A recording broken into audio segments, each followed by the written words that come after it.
Hi everyone, this is Sandra from the Wounded Healer Thought-Provoking Content. Today's topic is about victim mentality.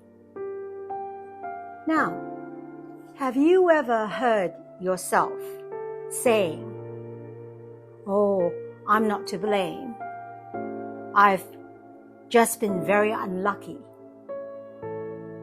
Life has been really unlucky for me. I never seem to attract good things. Only bad things come to me." Or another good statement would be, "Why me? Why did I have to go through this? How come it's not another person?" Those statements or questions, my friends, are what you call people who are in victim mentality. Once upon a time, before I knew better, I too experienced being in victim mentality. I used to ask myself or my friends, why me? Why did I have to go through that disastrous experience? Or why did I have to go through that particular situation and not anybody else? Till one day, I started to think for myself, and I was by myself and just thinking that why can't it be me? Why can't it be me? Who am I that I'm so different from everyone else that it can't be me that has to go through an adversity, a disastrous experience, or whatever? From then onwards, I learned about victim mentality. And as I became more aware of what victim mentality looks like, and I began to hear my friends or people around me talk in a victim-like mode, I began to understand that when you do that, you're not actually taking accountability or responsibility for the actions or inactions that you have contributed or not contributed to have experienced whatever situation you have experienced that you consider yourself as a victim now. I'll give you a very good example. I'll tell you a little story. And this story is real. It's about my cousin brother, whom I love dearly. So he grew up with a father who was really difficult. And he grew up in a very small town in Asia. And his father always told him off. He was never given praise. Instead, his father kept on telling him over and over and reiterating to him how dumb he was, how stupid he was, how useless he was. So as he grew up, he began to lose self-confidence, self-esteem, and self-love. And then he grew up to embody and to become everything that his father had told him that he was: stupid, lazy, useless. And so I believe he did do a diploma, and I think it was something to do with, it was either electrical diploma or something. I don't know what it was called then. He did not end up working in that industry. He ended up selling rice, helping someone else in a little shop. He ended up doing a lot of odd jobs, and he was never successful. So as he grew up and when he became an adult, I heard him blame his father and his parents for not exposing him to different things in life that he could have learned from. For example, he compared himself and his family to me and my sister and my family. We came from a bigger city, and my father, who was very educated and in a fairly good position, he believed that he would expose us to art. So he took us to art galleries, the museum. If anything exciting in town that was happening, or say, for example, at the time, Disney on Ice, he would take us there. When David Copperfield performed in Malaysia, he would take us there. So from young, he exposed us to books, to everything.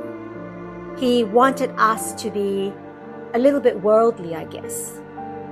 But my cousin's father, unfortunately, didn't have the will, or I guess he just never thought about it, to expose his children. Plus, where they lived was a very small town in comparison to where we were, which was in the capital city. So they would have to travel quite a long way to see these things, okay?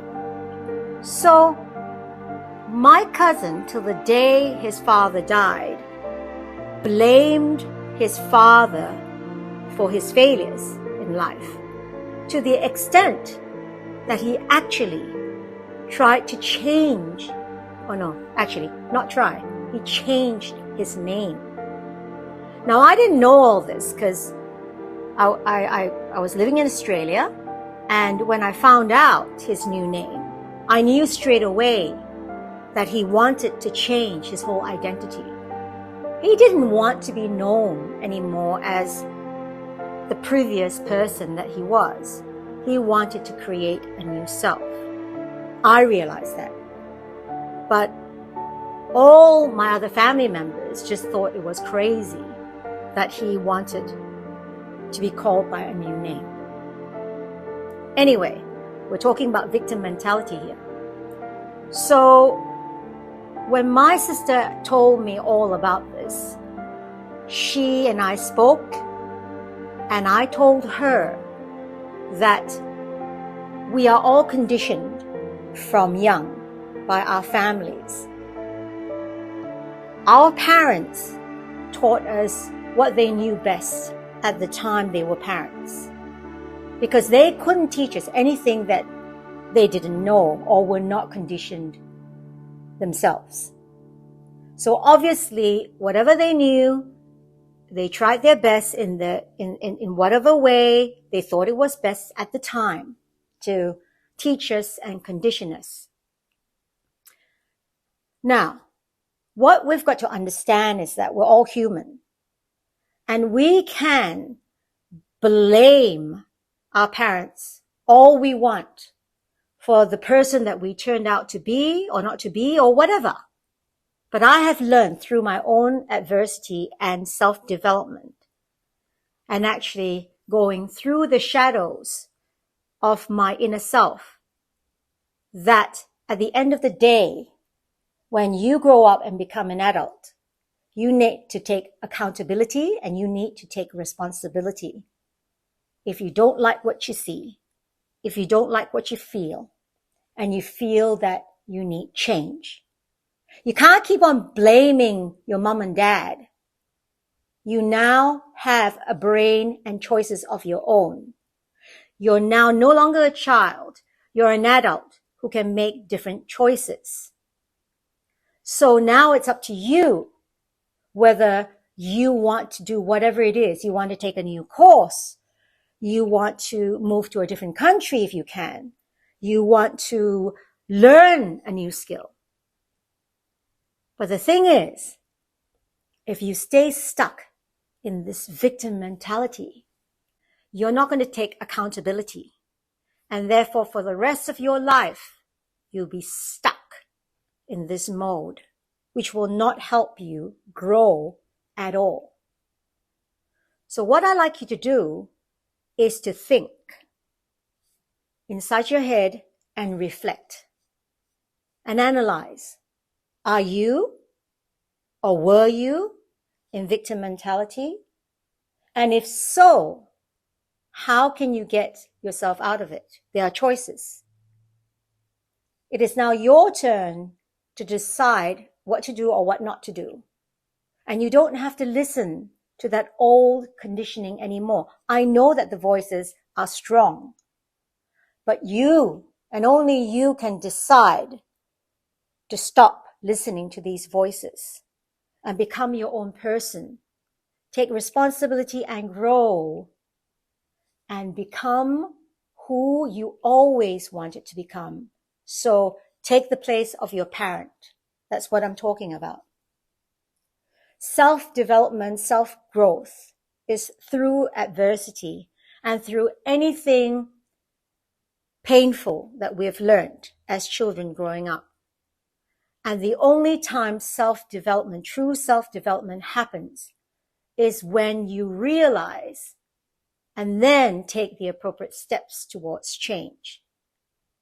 So I urge you, if you are in this mode of victim mentality, to get out of it because it does not serve you, and to learn to reframe your thinking, unlearn the conditioning or whatever you've been taught, and become a new you. Have a think about this.